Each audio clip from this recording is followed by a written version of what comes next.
Hi, good afternoon. I am joined right now by Harold Reeves. He is our regional product manager for the mobile computing devices in North America. I have asked Harold to review a couple of things today in this specific case because I know it's something that impacts almost every single one of my partners.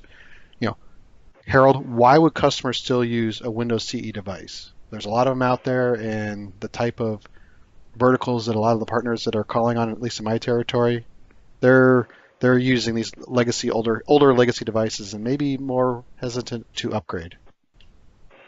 Hey, Mark, it's a great question, and it's something that we're dealing with across our customer base. When we go and talk to these end users and customers, there's sometimes a desire not to move to a modern Android device because the Windows CE device is working well and it's doing its job. And when we take and put that down in writing, what does that look like? Well, certain points, some of our customers treat this as an appliance. It doesn't have a lot of things that it has to meet for their use case. It just needs to scan and beep. So there's not a compelling software need. They have Telnet in, and it works like it works today.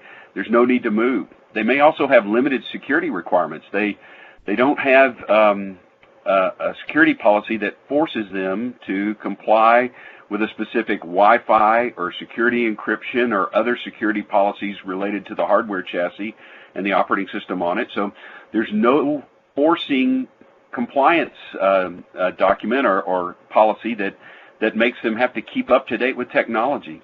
Finally, they could be in a scenario where it's just an investment cycle. Hey, we just bought this last year. We've just got it finally deployed. We're going to refresh on some type of a cadence. It might be 3, 4, or 5, or even longer year plan. So they're not in the cycle yet to even replace because they just got it in and got it working. And finally, the excuse or the explanation we hear a lot of times is, hey, it's working. I don't need to make any changes because it just works. Now, when we look at this in comparison to what's going on in the industry, so in mobile computing, we have some industry trends that are happening. And there will be some things that'll start to move people, and they'll start to look at things. They can't get a phone-style device. These all-touch use cases that are on the horizon for a lot of customers, they will bring some benefit that will help with the deployment of the non-CE into Android operating system devices. They'll have faster adoption by their employees because people are used to it with their own personal technology. They get a modern image factor. That's something that those who have already deployed may be considered. A lot of times you walk into a retail establishment and they have a desire to look modern, to have a presence in the marketplace and facing their end customers that the device is modern and they're using the latest and greatest technology. And so there's a scenario there that we see, but we have some customers that just aren't impacted by that. So you have some of those trends. When we look at the warehouse, there's a key-based influence in the warehouse, and key-based devices have been just filling into the portfolio at Zebra and into the marketplace. So we haven't had a lot of key-based devices. They've all been all touch up to this point. So you have these trends where CE was good enough. It did the job that it needed to do, and customers haven't been in a position to be compelled to move to Android. But we are going to see that change as we move forward in the marketplace. You had mentioned that the key-based devices were relatively new. I think just for clarification's sake, they've been around for years in the Windows world, but in the Android world, that's where the key-based devices are a little bit newer in the product line in the portfolio. 100%.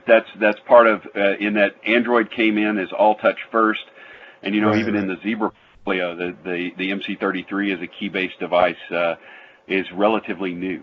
So speak, I guess, to security. You mentioned that they may not have any complex security concerns, that sort of thing, but things that they should know about security when making the decision, or say just go into it kind of with their head in the sand. That's a great way to ask and to think about it with respect to our customers. I think as a manufacturer at Zebra and as our partners going in and being consultants to our end customers, we have a little bit of an ethical, or a lot of an ethical obligation to be sure that we're assessing their environment and talking to them correctly about the capabilities of the technologies. The Windows CE operating system basically stopped adding security several years ago as far as the way to handle certificates and the way to handle encryption with Wi-Fi networks. And so there's a lot of limits for what it can do in terms of modern security. If we're bringing our customer along into a modern Wi-Fi environment, into a modern security arrangement, there's extremely limited ways to get there. It often requires third-party software and some complicated deployment arrangements to bring a CE solution up on par, or at least make it compatible with the best practices in security. A lot of times we use the phrase compensating controls. We end up having to put a lot of compensating controls around a CE deployment, and those compensating controls may be things around like a warehouse. There's a fence outside the warehouse, and we control the people who can get in and out. Literally having physical control of the space is part of a compensating control strategy, and it stacks on with maybe we have to add software, or we have to add special segmented networks, or we basically have to configure our deployment so that it keeps the risk reduced as much as possible, because the operating system on the older devices are limited. So there's a lot of opportunity for that in the CE world to implement compensating controls. It gets a lot simpler when we bring into a modern Android environment the ability to go in and implement the latest and greatest in Wi-Fi security, the latest and greatest in user access to the device, and tools like that. So there's a lot of opportunity there to go through and work with our end customers and get them the right solution.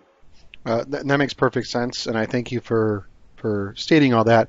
The one thing I guess I'd like to mention before closing is that if a customer isn't ready to upgrade yet, and really no matter what you say or do is going to make them upgrade at this point, there is still something that a partner, I believe, can do. I believe this very strongly, that a partner can do to differentiate and to maybe stay much more relevant and top of mind than maybe some of these internet companies that may not have the value that some of the other partners have.